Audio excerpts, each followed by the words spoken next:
Welcome to Pindar Poetry. We hope you learned something new. You sign in and pick the organization and project to work in. This matters because permissions control what you can change. Once done, enable boards and create a team area and iteration path so work maps to releases. Next, open backlogs and add a few epics or features to seed the board. This gives structure. Make sure your account has at least basic access so you can create work items and edit board columns. If not, request access now. Now you customize work item types and states so the board reflects your process. You do this because consistent states drive accurate metrics. Then configure board columns and optional swim lanes to match flow and adjust card styles to surface priority or estimate values.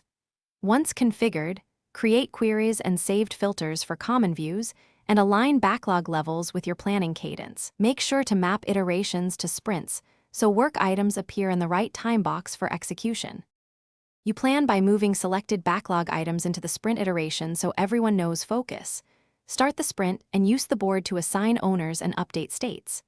During execution, drag cards across columns, update remaining work, and add comments to preserve context.